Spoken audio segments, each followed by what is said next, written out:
Hey guys, just wanted to add a little more to the story of today because a few of you have been asking some really good questions actually, and making some superb comments. So I thank you for that, for my little stories, which of course have no basis in fact whatsoever, and I appreciate it because this is for entertainment purposes only.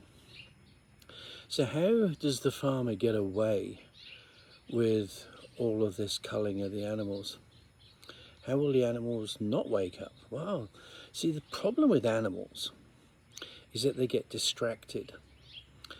And you know what it's like when there's a new shiny object, so if you wanted to distract the animals, you would have lots of animals that the other animals would know, almost like celebrity animals, if you like. And there would be this fascination about even the smallest parts of their lives, what they wear, where they go, what they eat, and it distracts from their own life. So it makes them not look at what's actually going on in their own life. And the other element of distraction as well is that you create other stories that are inane, that are repetitive. It's almost like there'd be like little operas, selling soap or something, I don't know. But you would have these stories which go on every single day, in and out, with the same old storylines, and the animals get absorbed. They just look at it and they go, wow, this is great. This is so new, It's like goldfish. Every 3 seconds, oh, And then you would have other things as well. So conflicts are really good distractions, things that absolutely have nothing to do with you whatsoever. The farmer would be talking about that all the time as if it was in your backyard. Things in different lands and different almost continents, and they'll go, yeah, this affects you, and to show that it affects you, I'm going to spend all of the money and the resources that you animals have created to create the importance. And then you'd go, right, the animals are still waking up. What can we do? Oh, let's put lights in the sky. Yeah, that's a really cool one, because the animals will be looking up. And when you're looking up, you're not looking around. So they put lights in the sky all over the place, and pretty lights as well, so that people would go, wow, all these animals will be looking up at the sky and go, I wonder what those lights are. Oh, and look at those little orbs as well. Would that be interesting if you could distract the animals in that way? And then you make the animals, see, the key about making sure that an animal doesn't think that he's in prison is by making them think that they're free. That's the way forward. So the farmer keeps on talking about freedom, freedom of speech for the animals, freedom of expression, freedom of sexuality, freedom of transport and travel. And then the farmer will go, but you can't travel unless you have this type of certification. Oh, and you can't go into a country without this type of book, and you can't do this, and you can't speak if it upsets other animals and upsets their feelings. And then we got to make sure that the animals that are right down in the total minority are represented to the point where the farmer makes laws for them and not for the most of the animals, and the animals start getting upset.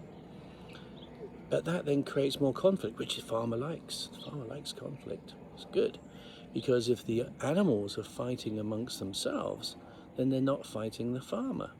And this is part of the farmer's plan, because eventually, when the animals are replaced, and when the animals' intelligence is replaced by another form of intelligence, perhaps, I don't know, artificial perhaps, in this story, and you actually replace the animals with, I don't know, things that look like animals but are actually not, almost like machines that do all of the work.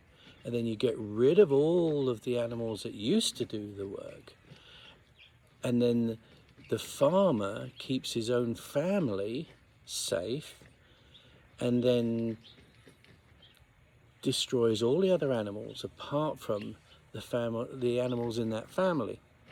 And they live great lives, because the animals, the new animals that have intelligence, that don't sleep, don't have to eat, they don't get sick, they don't take days off, they don't complain, they're very, very compliant, they do everything the farmer wants.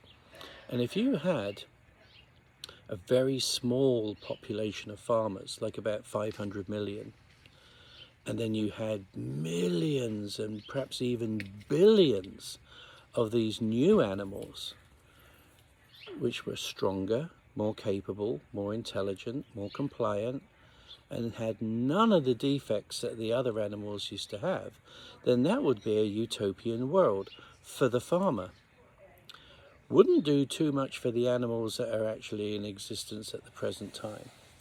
And I wonder if the animals in existence at this time, I wonder if they would wake up and not look at the distractions anymore, and not hear the lies that they're being told, and not drink the water that they've been given or the food that they've been given, and were able to live their lives in such a manner with clean air, clean water, clean food, real true freedoms to be able to express, to live their lives, to breed as they wish, to be able to be anywhere on this planet that they wish, with the people that they love. Wow. Well, just a dream, I suppose. Simon Trezellian, please repost, please share, please like, speak to me. As you've seen in the comments, I speak to everybody. Okay, if you comment, I'm gonna get back to you. And I spend a lot of time doing that, so I'm happy to do that. And very soon the books will be out, and there'll be more of you. There'll be more of us. Here's to those crazy party animals.